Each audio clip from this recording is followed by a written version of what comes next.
Joining us here to discuss the economic implications of the war in the Middle East is Aquiles Larrea. He's the head of Larrea Wealth Management in New York City. Aquiles, as always, thanks for joining us. Thanks, Ted. Nice to see you, John. I hope Good to see everything's you. going well with you both. Thank you. Welcome back. You guys, Hey, it's a do you pleasure guys to buy the have same you. shirt? What's going on? It's a good Don't shirt. be jealous. Don't be jealous, Ted. I am jealous. I'm going to run out to the store immediately after this. Okay, so Aquiles, it's great to see you. So, look, obviously you've been following. You follow the markets. That's your job. My first question is: Are oil's futures traders incredibly stupid and naive to believe anything that Donald Trump has to say? I mean, he'll say, "Well, we're going to get out of the war. The oil prices go down, stock market goes up." Then he say, "Well, then there's something that seems like it's going to be prolonged. It goes the other way." I mean, aren't these people supposed to be making decisions based on what they personally believe is likely to happen? You know, they trade on information, guys. What you see happening right now, they saw a while ago that could have happened. So you place bets on it. And you place those bets in the hope that that happens. If it doesn't happen, you hedge your bet and you get yourself out of that position. But if it takes off, I mean, if you look at, there was one of the hedge funds, they were talking this morning in the journal, up 31% just in a very short period of time. All right. And this is not unusual. This is something I see all the time, with traders, that there is a reason why they make so much money on a personal and on a entrepreneurial basis, because you are risking capital every single day of your life. Kind of like that live by the sword, die by the sword. I think John could appreciate this. Oh my God, yes. So going back to what we're talking about, it is not the oil's at 110 or so a barrel right now. It's not the now that they were focusing in on. It was back when oil was 70 plus bucks, and that's when you needed to be in. So people who are trying to hedge this right now, it's, you're kind of a Johnny come lately. If you're an investor, you're like, hey, I'll get into oil now and, let me make some bucks.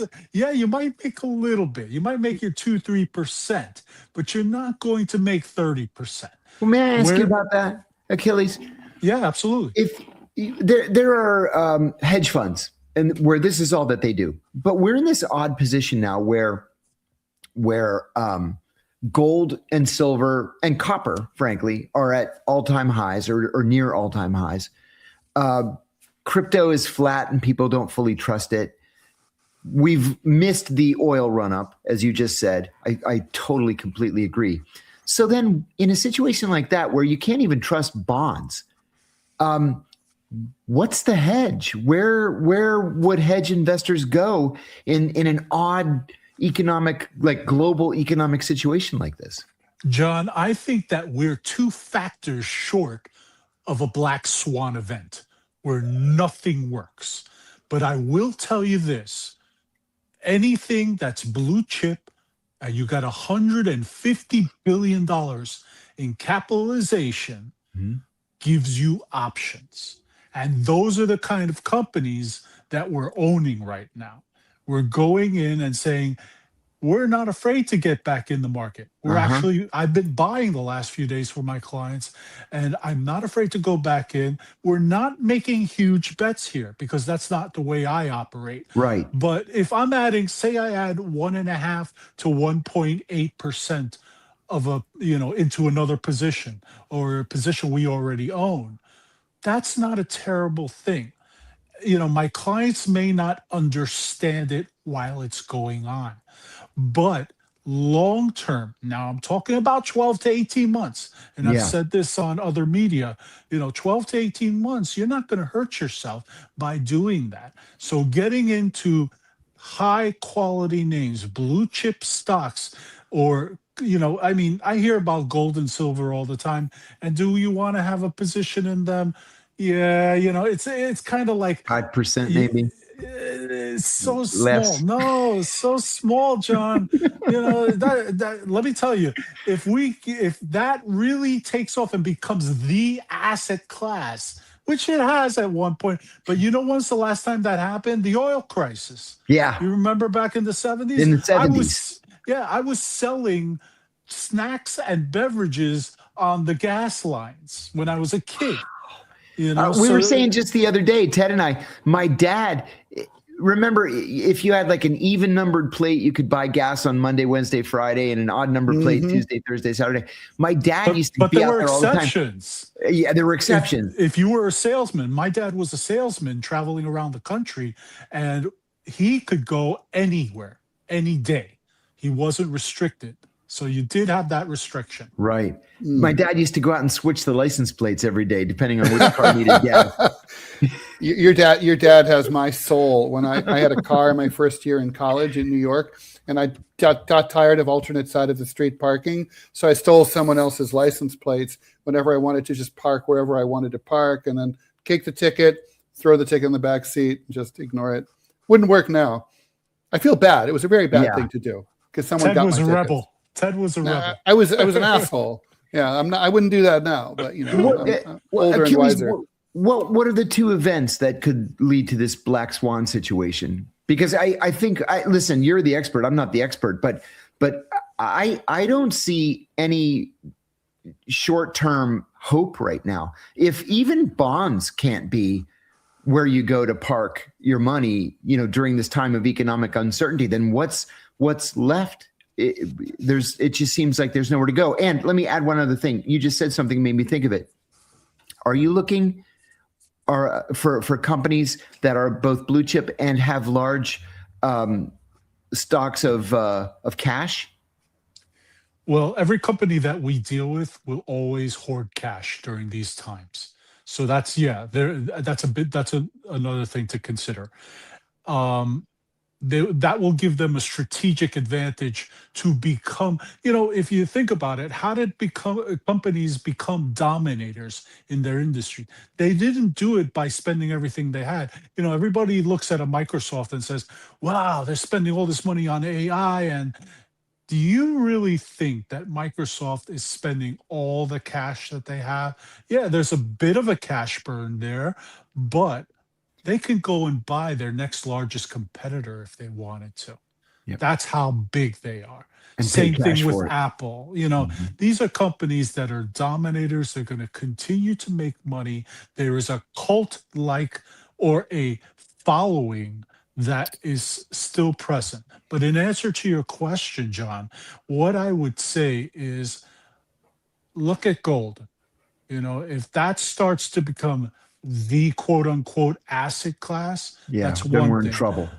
Another thing is if oil starts, Iran talked about oil going to 200, they effectively control the Strait of Hormuz, and that is a big black eye to us, and, I'm not a political person by any stretch of the imagination, but I know he who controls something gets to dictate something, and we as big a country as we are, if we're not careful, how many billions are we going to be paying Iran for that control?